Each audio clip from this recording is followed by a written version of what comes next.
नमस्कार विद्यार्थी मित्रांनो, मी इंद्रजित श्रीवास्तव. जी आपण लेक्चर सिरीज चालू केली आहे आपल्या एका कॉम्पिटिशनसाठी, जी महाराष्ट्रभर सगळ्यांमध्ये इयत्ता 7वी ते इयत्ता 12वी च्या मुलांसाठी आयोजित केलेली आहे, जिचं नाव आहे आम्ही शोधतोय महाराष्ट्राचा महाज्ञानी. या लेक्चर सिरीजच्या पार्टमध्ये आज आपलं लेक्चर आहे रिलेटेड टू हृदय, ज्याला आपण इंग्लिशमध्ये म्हणतो ह्यूमन हार्ट. आता फंटॅस्टिक गोष्ट म्हणजे अशी की त्याचं प्रोनाउन्सिएशन आहे हार्ट, इट्स हार्ट. पण खूप सारे जण त्याला हर्ट म्हणून म्हणतात, HEART हर्ट. सो पहिली गोष्ट ही की ते हर्ट नाहीये. हर्ट म्हणजे असतं HURT. जर तुम्ही हेच शब्द, हेच वर्ड, हेच स्पेलिंग गुगलला टाकलं आणि गुगलचं जर प्रोनाउन्सिएशन ऐकलं तर ते एकदम एक्झॅक्टली प्रोनाउन्सिएशन करणार हार्टचं. So hurt is HURT and HEART it's hearts. म्हणून हार्ट, या हार्टला हर्ट म्हणून तुम्ही माझ्या हृदयाला हर्ट करू नका, हे मी सांगू इच्छितो. सो फर्स्ट ऑफ ऑल हे हार्ट आहे. आता विशेष गोष्ट म्हणजे अशी की ह्यूमन हार्ट हा एक जनरल सब्जेक्ट आहे. आजकाल आपण बघतो की खूप साऱ्या लोकांना एक पॅनिक अटॅक येत आहे, हार्ट अटॅक येत आहे, खूप साऱ्या लोकांची एंजिओप्लास्टी केली जाते आणि खूप साऱ्या लोकांना हार्ट रिलेटेड डिसीज होत आहे आजच्या जनरेशन मध्ये. सो बेसिकली ही एक अशी इम्पॉर्टंट गोष्ट आहे ह्यूमन हार्ट, जी प्रत्येकाला माहित पाहिजे. असं काही नाही की जर तुमचा जर बायोलॉजी सब्जेक्ट नसेल तर तुम्हाला त्याच्याशी काही घेणं देणं नाही, असं सब्जेक्ट नाही. ऍक्च्युअल मध्ये ह्यूमन हार्ट हा प्रत्येकासाठी इम्पॉर्टंट आहे. आणि आज या लेक्चर मध्ये आपण एक्झॅक्टली आपण बघू की ह्यूमन हार्ट मध्ये पार्ट्स काय असतात आणि बेसिकली या ह्यूमन हार्ट मुळे काय काय तिथं डिसीज तयार होणार त्या हार्ट मध्ये, आणि त्या डिसीजचं प्रिव्हेन्शन आणि क्युअर आणि सिम्पटम्स काय असतात हे सगळं आपण बघणार आहोत. सोबतच त्याच्यामधलं एक इम्पॉर्टंट डिसीज म्हणजे हार्ट अटॅक रिलेटेड आपण आज सगळं स्टडी करणार आहोत. कारण आजकालच्या जेव्हा या जनरेशनला माहित होईल की हार्ट अटॅक येण्यापूर्वी काय सिम्पटम्स असतात, तेच आपण बाकीच्यांना सांगू शकतो आणि आपण ओळखू शकतो की जर घरी कोणाला असे त्रास होत असतील, असे सिम्पटम्स दिसत असतील तर लगेचच आपण डॉक्टरकडे जाऊ शकतो. सो फर्स्ट थिंग म्हणजे ह्यूमन हार्ट जर बघितलं, आपला तो लेफ्ट साइडला राहतो आणि लेफ्ट साइडला त्याचा आकार एकदम एवढा एवढा आहे. मी म्हणजे त्याला हातामध्ये पण घेऊ शकतो असं आहे आपलं ह्यूमन हार्ट. सो त्याचा जी साईज आहे ती खूप कमी आहे, पाम एवढी साईज आहे, एवढी एवढी त्याची साईज आहे. आणि ऍक्च्युअल मध्ये त्याला डिसेक्ट केलं तर आपल्याला ह्या गोष्टी त्याच्यामध्ये दिसणार. आता एक्झॅक्टली ह्या गोष्टी काय आहेत ते आपण ओळखून घेऊ, कारण या प्रत्येक गोष्टीला जर काही डिफेक्ट झाला तर लगेच एक नवीन आजार तयार होतो आणि त्या प्रकारचे आजार, त्यांचे सिम्पटम्स काय असतात ते आज आपण बघू. सो बेसिकली आता ह्यूमन हार्ट असं दिसतं हे आपल्याला माहिती आहे, पण ते पंपिंग कसं करतं आपण ऐकतो ना, धडधड धडधड हे आपण ऐकत राहतो, राईट. जर आपण थेटोस्कोप लावला तर आपल्याला ते पण ऐकू येतं. मग आता ऍक्च्युअल मध्ये हे जे हार्ट आहे ते पंपिंग कसं करतं, तर ते ह्या पद्धतीने आपल्याला पंपिंग दिसू शकतं. या इमेज मध्ये तुम्ही exactly pumping of human heart बघू शकता की तुम्हाला कळेल ऍक्च्युअल मध्ये ती पंपिंग कशी होत राहते. आता बेसिकली याचं लोकेशन म्हणजे जे आपलं लेफ्ट साइड आहे त्या लेफ्ट साइडला स्लाइटेड राहतं आणि याच्या ज्या कॉर्ड्स आहेत ते नंतर आपल्या लंग्सला कनेक्टेड असतात. सो लंग्स आणि हार्ट हे एकदम कनेक्टेड आहे, जेणेकरून आपण बघू की लंग्सचं इथं फंक्शन काय आणि हार्टचं इथं फंक्शन काय, आपल्या जे सर्क्युलेशन मध्ये नेमकं काय फंक्शन आहे, आणि दोघं गोष्टी आपल्याला खूप जास्त इम्पॉर्टंट आहे. नाउ या थिंग मध्ये तुम्ही बघू शकता काही नर्व्स किंवा काही जे वेन्स आहे मी ते ब्लू कलरचे दाखवले आणि काही मी रेड कलरचे दाखवले. सो ब्लू कलर काय डिफाइन करणार आणि रेड कलर काय डिफाइन करणार हे मी आता तुम्हाला सांगणार. काही वेन्स इथं ब्लू कलरचे दिसताय, काही वेन्स इथं रेड कलरचे दिसताय आणि हे एक्झॅक्टली तुम्ही बघू शकतात की अशा पद्धतीने हार्ट आपला पंपिंग करत राहतो आपल्या बॉडीमध्ये. सो हे पंपिंग खूप इम्पॉर्टंट. सो बेसिकली आपण बघू की ह्यूमन हार्ट नेमकं असतं काय आणि त्याच्यामध्ये त्याचं काम काय आणि त्याच्यामध्ये कोणते कोणते पार्ट्स असतात. बेसिकली पहिलं फंक्शन ह्यूमन हार्टचं आहे to pump the blood throughout the body, आपल्या पूर्ण बॉडीमध्ये सर्क्युलेट करणं, त्या रक्ताला सर्क्युलेट करणं, हे त्याचं काम आहे. इथं मी लिहिलेलं, the heart is a pump, तो एक पंपिंगचं काम करतं, and it's role is to pump blood around the body. पूर्ण बॉडीमध्ये ब्लड हे पंप करत राहतं. सपोज जर तुमचा हार्ट फेल झाला तर आपल्या बॉडीमध्ये ब्लडच फ्लो होणार नाही, आणि जर ब्लड फ्लो नाही झालं तर आपल्याला व्हेरियस आजार होतील. काय, आपण डायरेक्ट निघून जाऊ, बरोबर. सो आपली डेथ होऊन जाईल तिथं. सो ह्या गोष्टी इम्पॉर्टंट आहे. Basically the right side pumps deoxygenated blood to lungs. आपण बघू, या हार्टची आपण दोन टाइप्स बघतो किंवा दोन पार्ट्स मध्ये स्टडी करतो. एक हार्टचा लेफ्ट साइड आणि एक हार्टची राईट साइड. सो बेसिकली जी हार्टची राईट साइड आहे तिकडून डीऑक्सिजनेटेड ब्लड हे कुठं जात राहतो. सो डीऑक्सिजनेटेड ब्लड हे लंग्स मध्ये जात राहतो, आणि लंग्स मध्ये जेव्हा आपण लंग्स म्हणजे आपण बघा एअर ब्रीथ करतो, ऑक्सिजन घेतोय सोडतोय, म्हणजे ऑक्सिजन इनहेल करतो, मग ते लंग्स मध्ये जातं, आणि त्या लंग्स मध्ये जेव्हा डीऑक्सिजनेटेड ब्लड जातो तो ऑक्सिजनेटेड होऊन जातो ड्यू टू एक्सेस ऑक्सिजन, आणि मग तो ऑक्सिजनेटेड ब्लड परत कुठे येणार, पंपिंग सिस्टीम मध्ये येणार, आपल्या हार्ट मध्ये येणार, आणि ते परत थ्रूआउट द बॉडी पंप करणार. पंपिंगचं काम काय, पहिले हार्ट पंपिंग करणार, त्याची एक साइड काय करणार, आपल्या बॉडी मधला जो डीऑक्सिजनेटेड ब्लड आहे, म्हणजे ज्या ब्लड मध्ये ऑक्सिजन नाही असा ब्लड तो पूर्ण पंप करून घेणार इथपर्यंत, आपल्या इथपर्यंत. आता तो हळूहळू पंपिंग चालूच आहे. मग आता ही पंपिंग झाल्यानंतर हा ब्लड आपला हार्ट काय करतो, लंग्स कडे देतो, आणि आत म्हणजे त्या लंग्स मध्ये गेल्यानंतर तो ऑक्सिजनेटेड होऊन तो लंग्स परत काय करतो, तो ब्लड परत हार्ट मध्ये देतो, कारण हार्टचं काम काय, पंपिंग. मग एक साइड त्याची पंपिंग करते जी त्याला वरती खेचते डीऑक्सिजनेटेड ब्लडला, आणि एक साइड त्या जो नवीन तयार झाले ऑक्सिजनेटेड ब्लड, ज्या डीऑक्सिजनेटेड ब्लडला लंग्सने आपल्याला ऑक्सिजनेटेड करून पाठवलं, त्या ऑक्सिजनेटेड ब्लडला ती दुसरी साइड काय करते, थ्रूआउट द बॉडी काय करते, पंप करते, म्हणजे थ्रूआउट द बॉडी ती फिरवते. कारण तुम्हाला माहिती आहे आपल्याला पंपिंग सिस्टीम लागणारच आहे. खालून वरपर्यंत जर रक्त यायचंय आणि वरून परत खालीपर्यंत रक्त जर द्यायचंय, मेंदूपर्यंत रक्त पोहोचवायचंय, तर त्याला काहीतरी पंपिंग सिस्टीम लागणार आहे. हे पंपिंग सिस्टीम म्हणजे काय, heart. So its type of motion, it's a pumping organ. So हे इम्पॉर्टंट आहे. आणि आपण जसं तुम्ही फिजिक्स मध्ये पण स्टडी केलं असाल की पंपिंग खूप इम्पॉर्टंट आहे. तो एक फोर्स अप्लाय करतो, तो एक प्रेशर, एक फोर्स अप्लाय करतो, जेणेकरून वॉटर किंवा ह्या गोष्टी आहेत ते वरती येणार, परत खाली जाणार. सो हे मोशनचा एक टाइप आहे. सो हे पंपिंग मोशन आहे. The left side pumps oxygenated blood to the body, जे मी तुम्हाला सांगितलं. आणि याचं एक्झॅक्टली वर्किंग आता आपण बघू.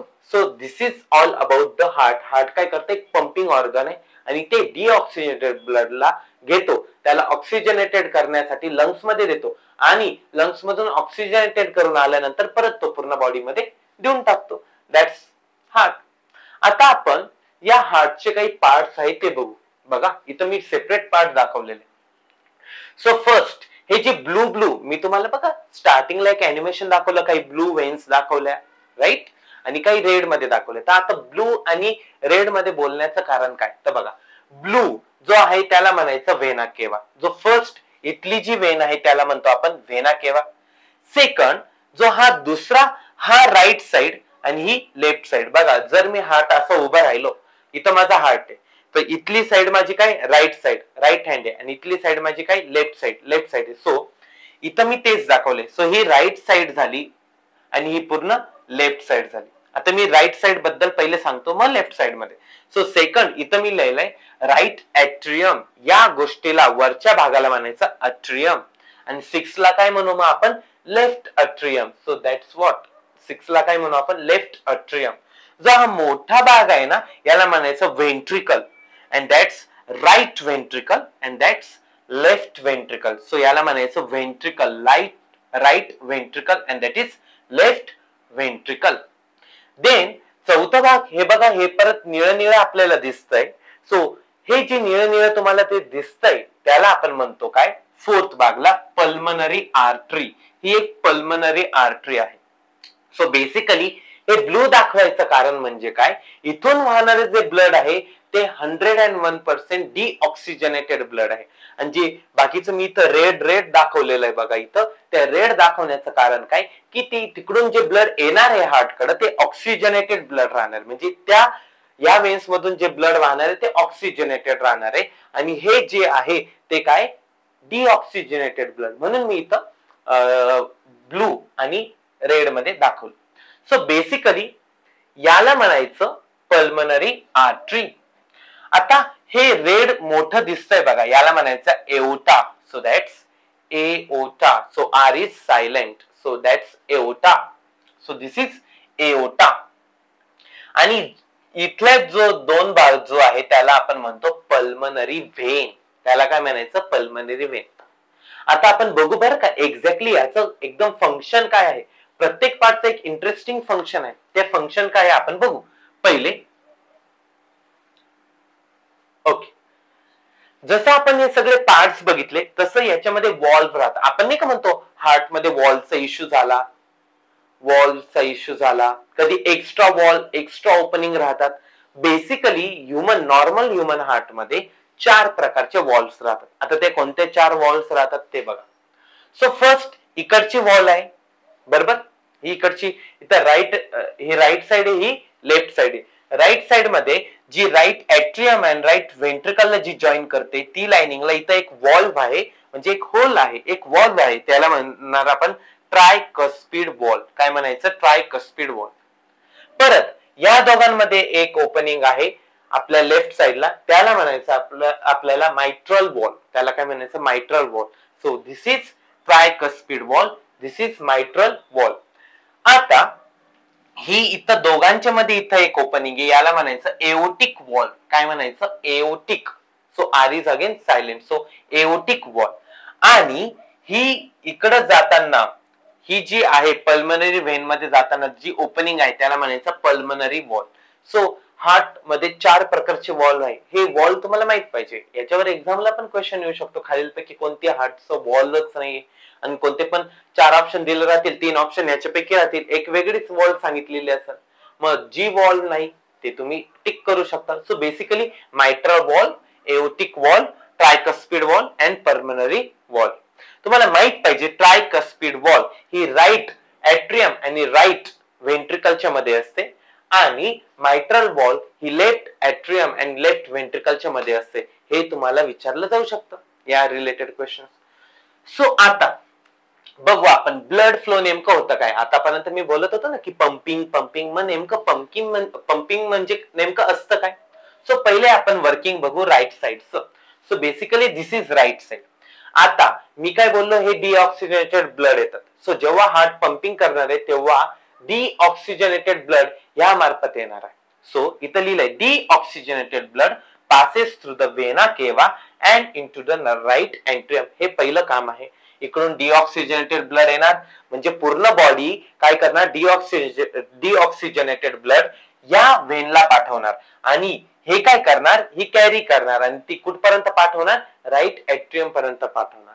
सो याला म्हणायचं व्हेना केवा.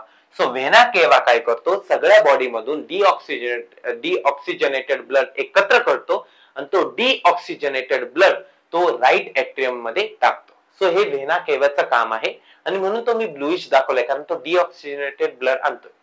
सो नेक्स्ट थिंग हा पहिला वर्किंग झाला. सेकंड वर्किंग आपल्याला बघायचं आहे राईट साइड मध्येच. आता इथं आपला ब्लड आलेला आहे पण तो डिऑक्सिजनेटेड ब्लड आहे. आता त्या राईट साइड मध्ये राईट ऍट्रियम मधून तो ब्लड कुठे जाणार राईट व्हेंट्रिकल मध्ये जाणार. So the blood moves from right atrium to the right ventricle passing through tricuspid valve. त्या वॉलला त्या जी ओपनिंग होती त्या ओपनिंग मधूनच जाणार ना, त्या ओपनिंगला म्हणायचं ट्रायकस्पिड वॉल. सो हे पण इम्पॉर्टंट आहे. मग आता इथून इथपर्यंत गेलं. आता बघा अजून काय होणार आहे राईट साइड मध्येच अजून सगळं ब्लड चालेल. मग इकडून तो ब्लड काय जाणार या मार्फत बाहेर जाणार आणि या मार्फत कुठे जाणार तो लंग्स मध्ये जाणार. तर कसं बघा blood is pumped from the right ventricle into the pulmonary artery. ही जी आर्टरी आहे ही व्हेना केवा मधून इथून ब्लड आला इथपर्यंत गेला व्हेंट्रिकल पर्यंत, इथून पल्मनरी आर्टरी मध्ये तो जाणार डिऑक्सिजनेटेड ब्लड आणि कुठून तिथं एक वॉल होती, पल्मनरी वॉल. आठवतं मी ते 4 वॉल सांगितले. सो तिथं एक वॉल आहे, कोणती? Pulmonary wall. त्या होल मार्फत, त्या वॉल मार्फतच तो वरती जाणार. And the pulmonary artery then carries deoxygenated blood to the lungs. आणि ते ब्लड कुठे जाणार? लंग्स मध्ये जाणार. सो बेसिकली तुम्हाला कळतं एक्झॅक्टली काय होत आहे. सगळं डिऑक्सिजनेटेड ब्लड आपल्या हृदयापर्यंत येते आणि ते व्हेना कैवा मार्फत राईट एट्रियम मध्ये जाणार आहे. राईट एट्रियम मधून राईट व्हेंट्रिकल मध्ये जाणार. राईट व्हेंट्रिकल मधून ते कुठं जाणार आहे? इथं जाणार आहे, पल्मनरी आर्टरी मध्ये जाणार आहे. आणि पल्मनरी आर्टरी काय करणार? ते लंग्स कडे देणार आणि लंग्स आता त्याला काय करणार? ऑक्सिजनेटेड करणार. हे इम्पॉर्टंट. सो हार्ट जेवढं सेफ असलं पाहिजे तेवढं लंग्स पण सेफ असले पाहिजे, कारण ते ऑक्सिजनेटेड करणार. मग आता बघू लेफ्ट साइडला कसं ब्लड फ्लो होत आहे. आता काय झालं, आपल्या लंग्सने ते जे डिऑक्सिजनेटेड ब्लड होतं त्याला ऑक्सिजनेटेड करून पाठवलेलं आहे. आता त्याला परत थ्रू आउट द बॉडी आपल्याला काय करावं लागेल? पंप करावं लागणार. आता मग हे काम परत कोण करणार? हार्टच करणार. मग आता हे पंपिंगचं काम जर आपल्याला हार्टला करायचं आहे तर लंग्स काय करणार? परत जे ऑक्सिजनेटेड ब्लड आहे त्याला कुठं पाठवणार? हार्ट कडे पाठवणार. मग आता हार्ट मध्ये ते ब्लड आलेलं आहे. बघा, the oxygenated blood leaves the lungs via the pulmonary vein which pumps the blood into the left atrium. So हे जे दोन ओपनिंग आहे ऍक्च्युअल मध्ये 4 राहतात. मी आता इथं सेक्शन काटून दाखवते ना, असं पूर्ण आहे. सो 2 आणि या साईडला पण 2. सो मी मधून याला क्रॉप केलेलं आहे, कापलेलं आहे आणि मग असं हार्ट तुम्हाला दाखवतोय. ऍक्च्युअल मध्ये 4 या पल्मनरी व्हेन्स असतात. सो बेसिकली या 4 मधून काय जातं? हे पल्मनरी व्हेन काय करतात? तिकडून ब्लड आणतात आणि तिकडून ब्लड कुठं टाकतात? या एट्रियम मध्ये टाकतात, लेफ्ट एट्रियम मध्ये. परत लेफ्ट एट्रियम मधून ब्लड कुठं जाणार? लेफ्ट व्हेंट्रिकल मध्ये. कोणत्या वॉल मार्फत? मायट्रल वॉल. हे आपण शिकलो, हे तुम्हाला माहिती आहे त्या वॉल्स. से वॉल माहित पाहिजे. The blood leaves the left atrium and passes through the mitral valve into the left ventricle. त्या लेफ्ट व्हेंट्रिकल मध्ये आता ब्लड आलेलं आहे. आता इथून पूर्ण बॉडी मध्ये पंपिंग कसं करायचं तर ते खूप इम्पॉर्टंट आहे. So third, the blood is pumped from the left ventricle through the aortic wall and into the aorta. मी काय बोललो इथं? एओटिक वॉल आहे म्हणजे ती ओपनिंग आहे. एओटा, हा जो एओटा आहे बघा इथं 3 पंपिंग दिसत आहे, इथून मार्फत तो पूर्ण बॉडीला ब्लड जाणार आहे. सो याची ओपनिंग इथं आहे. मग आता हे जो लेफ्ट व्हेंट्रिकल आहे तो काय करणार? इथं ब्लड सोडणार आणि ती काय होती? एओटिक वॉल होती. त्या वॉल मार्फत तो एओटा मध्ये जाणार आणि aorta, from aorta the blood is pumped around the rest of the body. So aorta पण एवढा जास्त इम्पॉर्टंट आहे, कारण तो काय करतोय? जर एओटा पण खराब झाला तुमचा तरी तुम्हाला ब्लड फ्लो करता येणार आहे का पूर्ण बॉडीमध्ये? नाही करता येणार आहे. आणि म्हणून हार्ट अटॅक येतो म्हणजे नेमकं काय होतं? आता मी तुम्हाला हे सगळ्या गोष्टी फक्त एक समजून सांगितलं की एक्झॅक्टली इथं काय काय आहे. या हार्ट मध्ये किती काही रिझन्स आहे, काय काय आहे, काय काय थिंग्स आहे ते आपण समजून घेतलं. आता याच्यामध्ये काय काय होऊ शकतं ते आपण बघू आणि तेच आपलं काम आहे, तेच इंटरेस्टिंग आहे, तेच तुम्हाला माहित पाहिजे. सो आता हार्ट डिसीज काय आहे त्याच मी एक ओव्हरव्ह्यू सांगतो फक्त तुम्हाला की काय काय आता हार्ट डिसीज मध्ये असतं. सो बेसिकली याच्यामध्ये आपण काय काय बघू बघा. हार्ट डिसीज म्हणजे काय असतं, सिम्पटम्स अँड कॉजेस काय असतात, रिस्क फॅक्टर्स काय असतात, डायग्नोसिस कसं करायचं, ट्रीटमेंट कसं करायचं, या गोष्टी तुम्हाला फक्त एक माइंड मध्ये सेटल पाहिजे, जेणेकरून आपल्या घरात जरी काही सिम्पटम्स कोणाचे दिसत असेल तर आपण काय ऍक्शन घ्यावी हे याची तुम्हाला एक आयडिया येईल. So first of all heart disease म्हणजे काय? हार्ट डिसीज म्हणजे हार्ट अटॅकलाच आपण हार्ट डिसीज म्हणतो का? हार्ट डिसीज म्हणजे काय? Overall range of diseases. कोणाचे? Of heart. हार्टला जेवढ्या पद्धतीने नुकसान होऊ शकतो त्या प्रत्येक नुकसानाच्या कॉम्बिनेशनला आपण म्हणतो हार्ट डिसीज. मग काही इम्पॉर्टंट याचे डिसीज आहे ते आपण बघू. हार्टचे काही इम्पॉर्टंट डिसीज आहे. सो इथं मी पहिला डिसीज इथं मांडलेला आहे आणि तो तुम्हाला माहित पाहिजे आणि तो डिसीज आहे कोरोनरी आर्टरी डिसीज. म्हणजे आपलं आर्टरीज खराब झाली. सो काय त्याला काय म्हणतो आपण? Coronary artery disease. याच्यामध्ये नेमकं होतं काय? इथं मी कॉजेस लिहिले आणि इथं सिम्पटम्स. सिम्पटम्स म्हणजे आपल्याला काय काय जाणवणार आहे, त्या पेशंटला काय काय कळणार आहे. जर तो पेशंट असं वागतोय म्हणजे त्याला हे हा जो डिसीज आहे हे होण्याची खूप जास्त शक्यता आहे. त्याच्यानंतर मेन कारण त्याचं आहे एथेरोस्क्लेरोसिस. काय म्हणायचं याला? एथेरोस्क्लेरोसिस किंवा atherosclerosis is the most common cause. म्हणजे काय? अथेरोस्क्लेरोसिस म्हणजे काय? आपली जी आर्टरी आहे, जी आर्टरीज आहे आपल्या वेगवेगळ्या, आता याच्यामध्ये काय आपण फॅट जमा होऊन जातो. सपोज माझी ही ओपनिंग नळी आहे, माझ्याकडे एक पाण्याची नळी, त्याच्या आतून जर आपण कोणता फॅट लावत गेलो किंवा आपण घाण अशी चिटकत चिटकत राहिलो तर आतून ती काय होणार? एकदम बारीक बारीक होऊन जाणार. बाहेरून जाडीच दिसते आपल्याला ती प्रॉपर, पण आतून आपण खूप सारं गाळ दिसतोय आजूबाजूने. मग त्याची ओपनिंग काय झाली? कमी झाली. म्हणजे पहिले पाणी खूप जास्त वाहत होतं, आता काय झालं? कमी वाहणार आहे. आणि हेच गोष्ट आपण हार्ट मध्ये बघतो. जे आपले रेग्युलर आर्टरीज आहेत त्या आर्टरीजची साईज, ओपनिंग साईज सगळी सेम आहे. ओपनिंग जिथून ब्लड वाहणार तो एवढी जागा होती, आता काय झालं? तिथं फॅट डिपॉझिट झालं. आपलं शरीरातलं फॅट काय होतं? आता तिथं डिपॉझिट होत आहे आणि म्हणून त्याची जी वाहण्याची क्षमता आहे, ब्लड वाहण्याची क्षमता एकदम छोटी झाली. सो इथं मी दाखवलेलं आहे, हे जे पिवळं पिवळं मी दाखवत आहे ना, हे फॅट डिपॉझिट झालंय आणि ब्लड एकदम कमी आहे. सो या कंडिशनला म्हणायचं एथेरोस्क्लेरोसिस किंवा एथेरोस्क्लेरोसिस. तुम्ही दोन्ही उच्चार, दोन्ही प्रोनाउन्सिएशन करू शकता, दोन्ही करेक्ट आहे. सो मोस्ट प्रॉपर प्रोनाउन्सिएशन आहे atherosclerosis is the most common cause. This is when fat deposits build up in the arteries. Arteries मध्ये फॅट. आणि आपण बघा म्हणतो, म्हणून जे मोठे लोक राहतात, जे जाडे लोक राहतात, त्यांना हार्टचे प्रॉब्लेम्स येतात. का बरं येतात? तर त्याचं मेन कारण आहे एथेरोस्क्लेरोसिस. हे तुम्हाला सांगता आलं पाहिजे.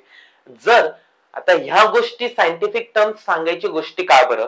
कारण जर आपण फॅमिली मेंबरला काही झालं हार्ट रिलेटेड, आपण त्याला ऍडमिट केलं, त्याची जी रिपोर्ट येणार त्याच्यामध्ये सायंटिफिक टर्म्सच असणार की कॉज काय होता? एथेरोस्क्लेरोसिस. मग माहित पाहिजे एथेरोस्क्लेरोसिस म्हणजे काय, की वेन फॅट डिपॉझिट होतं, या आर्टरीज मध्ये फॅट डिपॉझिट झालंय.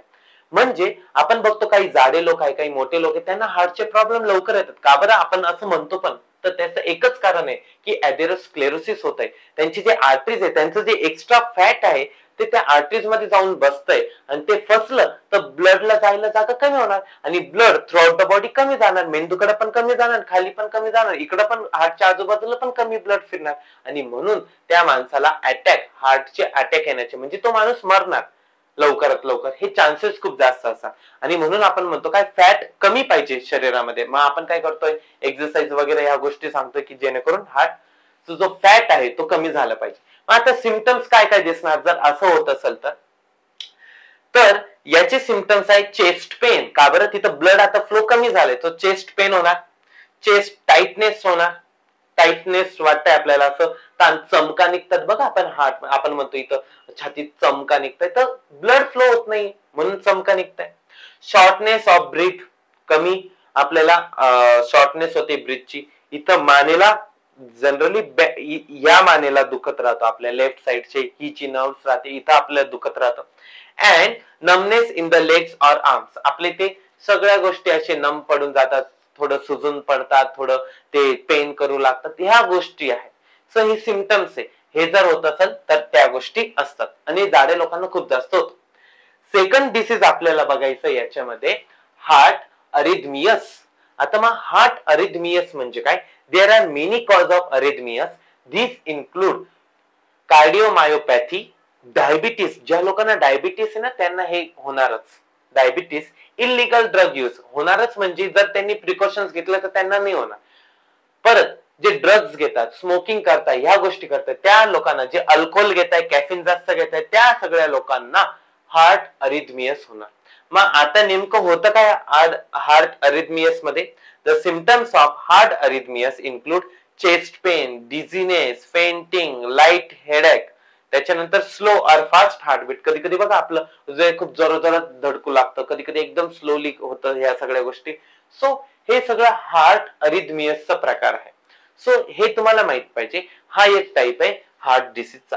नेक्स्ट टाइप वर जाऊ आपण, congenital heart defects. It's congenital heart defects. मग आता ही जेनेटिकली असतात काही गोष्टी. ओके, सो जेनेटिकली कसं? The cause is not completely known. आपण बघा कधी कधी म्हणतो कंजनायटल डिसीज म्हणजे काय, काहींचं हृदय ना लेफ्ट साईडला नाही राईट साईडला येऊन जातं बाळाचं, काही बाळांचं. काही असे खूप सारे बाळ आहेत त्यांच्या हृदयामध्ये होल राहतं, त्यांना सर्जरी करावी लागते. हे आपण शिकलेलं आहे. तुम्हाला माहिती का, असे खूप आपल्याकडं समाजसेवक आहेत, ते काय करताय, ह्या न्यू बॉर्न बेबीची हार्ट सर्जरी करतात. कारण त्यांच्यामध्ये आपण बघतो की त्या हार्ट मध्ये काय होल तयार होतंय.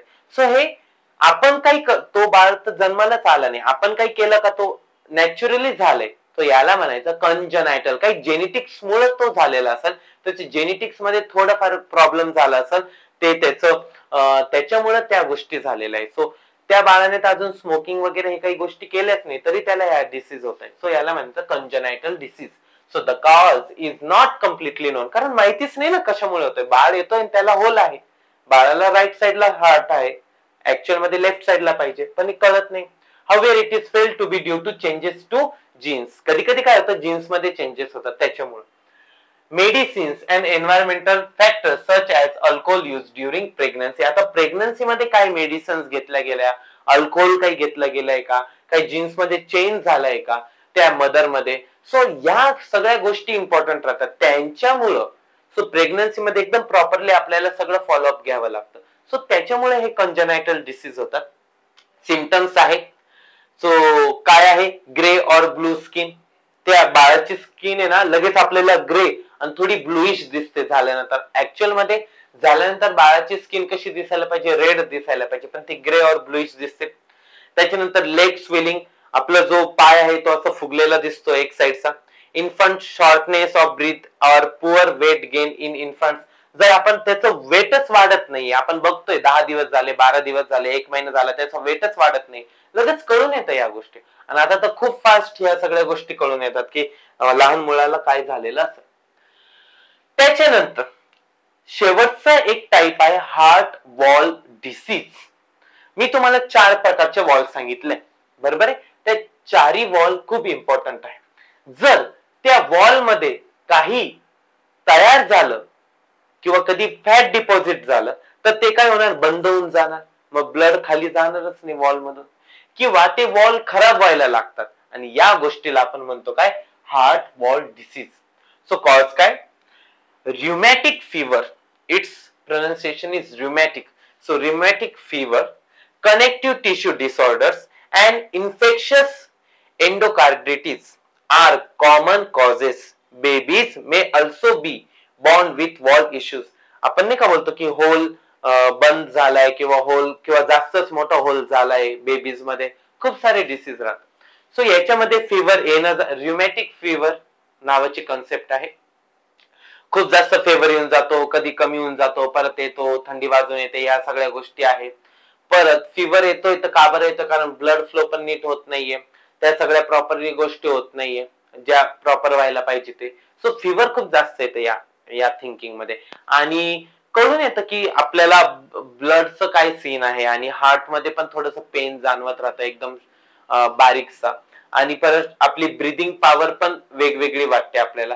सो असं जाणून येतं, आणि हे आहे आपलं वॉल डिसीज. सो सिम्पटम्स काय, सो इन्क्लूड चेस्ट पेन. मी तुम्हाला सांगितलं इथं दुखणार आहे तुमचं चेस्ट पेन. फेंटिंग, फेंटिंग म्हणजे काय, सुप्त म्हणजे फेंटिंग म्हणजे तो माणूस जेवणार नाही, तो असं हे होऊन जाणार, तसं तो निळं निळं पडायला थोडस, म्हणजे आपण नाही का म्हणतो की काही जणांना फिट येते, फिट, सो त्याला कळत नाही काय चालू आहे आजूबाजूला, सो त्या टाईप गोष्ट. फॅटिक अँड इरेग्युलर हार्टबीट्स, खूप इरेग्युलर हार्टबीट्स राहतात, त्यांचे खूप जास्त होऊन जातात, कधी खूप कमी होऊन जातात. या मिनिटाला आपण हार्टबीट मोजल्या तर वेगळंच दाखवतात नंबर, त्या मिनिटाला मोजल्या तर वेगळंच दाखवतंय नंबर, खूप चेंज दाखवतंय. सो ऍव्हरेज काही सेम नाही. सो याला म्हणायचं हार्ट वॉल डिसीज. या पद्धतीने आपण बघू शकतो कुठं कुठं फॅट जमा होतं, कुठं कुठं होलच तयार झालेला नसतो, या काही गोष्टी आहे. सो हे आहे हार्ट वॉल डिसीज, माहित पाहिजे. सो रिस्क फॅक्टर्स म्हणजे काय, एज. आता माहिती का, वयानुसार हे काही डिसीज येणारच आहे. जर तुम्ही जाडेच राहिले तसेच म्हातारेपर्यंत जात राहिले तर 100% हार्ट अटॅक येणार आहे. सो हार्टवर तुमचा अटॅक होणार. कोणत्या पण 4 एक डिसीज वर अटॅक करू शकतो, आणि त्याला आपण हार्ट अटॅक म्हणून देतो. सो एज नुसार या गोष्टी होणारच आहे जर तुम्ही प्रॉपर घेतलं. ओबिसिटी, लठ्ठपणा, त्याच्यामुळे होणार आहे. अनहेल्दी डाएट, आजकालचे यंग जनरेशन जास्त पिझ्झा बर्गरवर आहे, पण ते ह्या गोष्टी लगेच 35-35च्या आसपास या गोष्टी फेस करायला लागू शकतात. स्मोकिंग आहे, ड्रिंकिंग आहे, अल्कोहोल आहे, डायबिटीस आहे, फॅमिली हिस्ट्री आहे. जर फॅमिलीला पहिले पासून जेनेटिकली काही डिसऑर्डर्स होते तर त्यांना सगळ्यांना त्या डिसऑर्डर्स राहणारच आहे.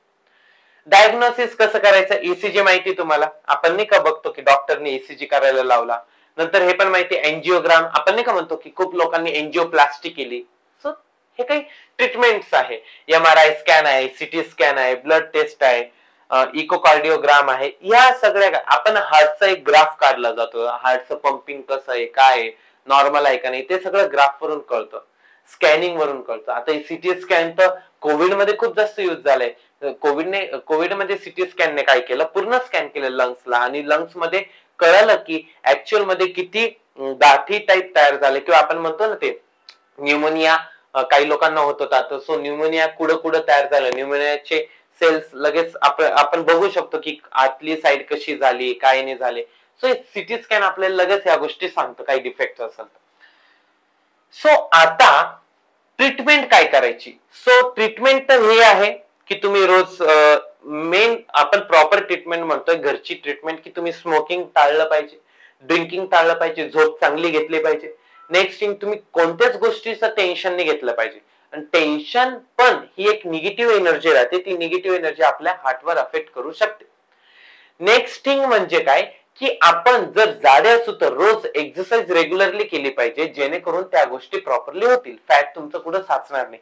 जेवढं जास्त तुम्ही चालणारे रोज, जेवढं जास्त तुम्ही फिरणारे, जेवढं जास्त रनिंग करणारे, लक्षात ठेवा फॅट कुठं डिपॉझिट होणार नाही, माणूस तंदुरुस्त राहील.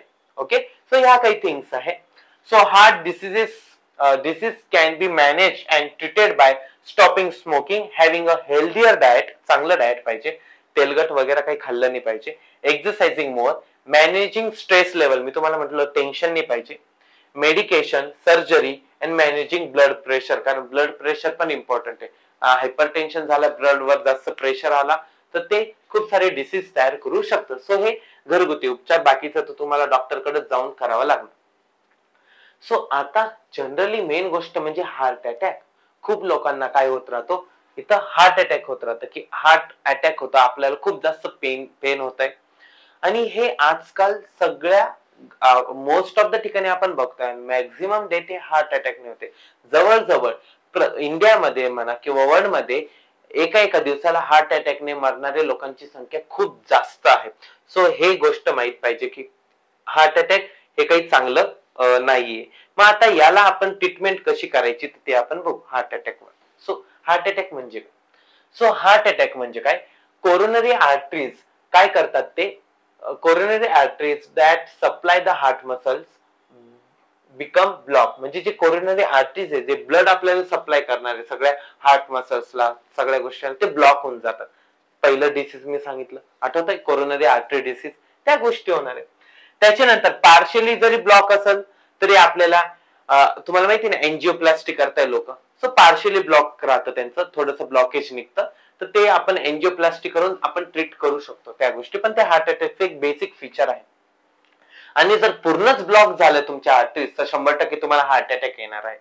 सो या गोष्टी इम्पॉर्टंट आहेत की हार्ट अटॅक कधी येतो, काय होतं. सो बेसिकली ही जी आर्टरी आहे, सो हिथं सगळं फॅट जमून जातं आणि हे ब्लड आतमध्ये जाणार नाही, रेस्ट्रिक्ट होणं, ब्लॉकेज हे असं बघा, पहिली एवढी ओपनिंग होती, आता इथं फॅट साचलं, आता एवढं फॅट साचलं की एकदम बारीक ओपनिंग राहिली, म्हणजे तुम्हाला इथं 100% काय झालं, हार्ट अटॅक झाला. या गोष्टी आहे. सो जेवढे तुम्ही एक्सरसाइज करणार तेवढं तुमच्या यंग लोकांनी पण केले पाहिजे, ते तुमच्या आरोग्यासाठी चांगलं राहील. आता वॉर्निंग साइन्स काय, की चेस्ट पेन होतं, खूप जास्त आपली चेस्ट पेन होतं, इथं टाइटनेस, चमका निघतात, पेन होत आहे, बर्निंग होत आहे, असं जळजळ होते त्या हृदयाला, प्रेशर, स्क्वीजिंग, आपल्याला वाटतं असं ते दाबून ठेवावं, प्रेशर अप्लाय करावं, मग ते थोडं चांगलं वाटतंय, या गोष्टी वाटू लागतात. नेक, जॉज, आर्म्स, बघा एक बेसिक थिंग सांगतो मी, जर तुम्हाला हार्ट अटॅक यायचा आहे किंवा हार्टला काही प्रॉब्लेम आहे, तुमचा जो लेफ्ट साइड आहे ना, कारण लेफ्ट साइडला हार्ट राहतो, लेफ्ट हँड दुखू लागणार, लेफ्ट लेग दुखू लागणार, काही लेफ्ट खांदा दुखू लागतो इथं बॅक साइडचा, त्याच्यानंतर इथून नेक आहे जी नेक खूप जास्त दुखते, कधी कधी इथलं लेफ्ट डोकं पण आपलं दुखू लागतं खूप जास्त. या काही सायन्स आहे. हार्ट अटॅक यायचा ही 7 दिवसांची प्रोसेस आहे बेसिकली. आता काय होतंय 7 दिवसामध्ये या सगळे सिम्पटम्स हळू येत राहतात आणि खूपदा काय होतं आपण झोपतो ना रात्री 11-12 दरम्यान, म्हणजे प्रत्येकाचा टायमिंग वेगळा, पण मोस्टली खूप साऱ्या लोकांना रात्री 11-12 दरम्यान शॉर्टनेस ब्रीदिंग म्हणजे श्वास घेण्यास त्रास होतोय 11-12 वाजता. एन्व्हायरमेंट आहे सगळं आहे पण तरी त्यांना श्वास घेण्यास त्रास होतोय. तर समजून घ्यायचं की हे जर लक्षणं होत असतील तर लवकरात लवकर डॉक्टरकडे जाणं, कारण हे सिम्पटम्स असे चालत चालत 7 दिवस चालतात आणि 8व्या दिवशी तुम्हाला अटॅक येतो. सो ही प्रोसिजर आहे. पहिल्या दिवशी काय होणार, दुसऱ्या दिवशी काय होणार आणि प्रत्येक दिवशी तुम्हाला शॉर्टनेस ऑफ ब्रीथिंग जाणवणार. सो त्या काही इम्पॉर्टंट थिंग्स आहेत. सो हे मी सांगितलेलं आहे की वॉर्निंग सायन्स काय की शॉर्टनेस ब्रीथिंग होतंय, कमी कमी श्वास घेता येतोय, खूप जास्त घाम येतोय, नॉसिया, खूप जास्त वॉमिटिंग होते. हा, इरेग्युलर जर वॉमिटिंग जरी होत असेल तरी इथून छातीत जळजळ होते आणि वॉमिटिंग होते, ते पण कधी 7 ते 7 दिवसांमध्येच. सो हे हार्ट अटॅकचं एक वेगळं साईन आहे इम्पॉर्टंट. आणि हेडेक लाईट असं या साईडचं जास्त करून दुखू लागतं. सो हे काय आहे, रिस्क फॅक्टर्स 2 प्रकारचे आहे याच्यामध्ये, काही अनट्रीटेबल आहे आणि काही ट्रीटेबल आहे. सो अनचेंजेबल आहे आणि चेंजेबल, 2 प्रकारचे रिस्क फॅक्टर्स आहे हार्ट डिसीज मध्ये.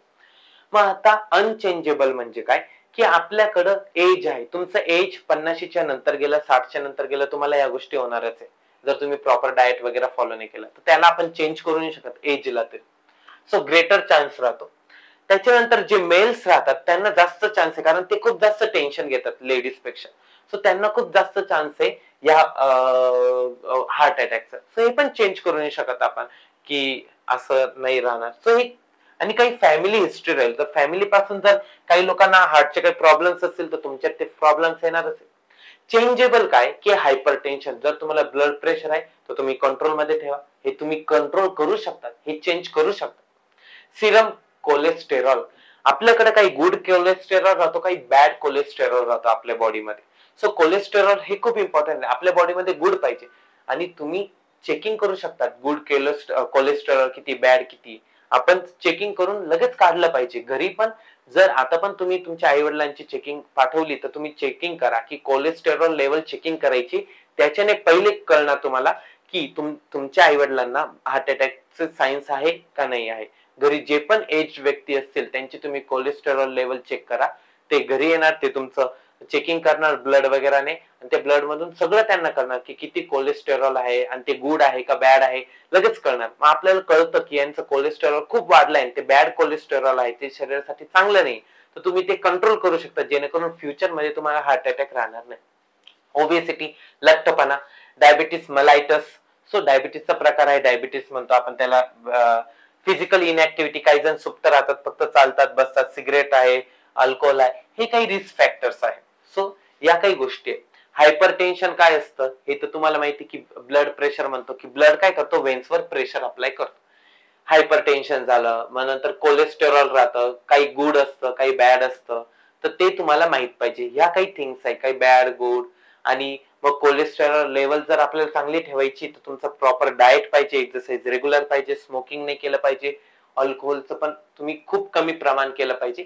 सो बेसिकली ह्या सगळ्या गोष्टी आपल्याकडे आहेत आणि या गोष्टी सांगण्याचा उद्देश असाच की जेणेकरून या लेक्चर मार्फत तुम्हाला थोडंसं नॉलेज भेटेल heart attack related, heart related कोणते डिसीज राहतात हे तुम्हाला कळणार आणि जेणेकरून तुम्ही थोडंसं डोकं लावणार की कोलेस्टेरॉल लेवल काय असते. तुम्ही थोडं सर्च करून बघू शकता, घरच्यांची कोलेस्टेरॉल लेवल आपण चेक करू शकतो, वेगवेगळ्या गोष्टी आहेत. सो बेसिकली हे सगळं आपल्या रेग्युलर नॉलेज साठी इम्पॉर्टंट आहे. हा फक्त बायोलॉजी वाल्यांचा चॅप्टर नाही, हा सगळ्या लोकांचा चॅप्टर आहे. सो हा सगळ्या लोकांचा इम्पॉर्टंट पॉइंट आहे. So thank you for the session.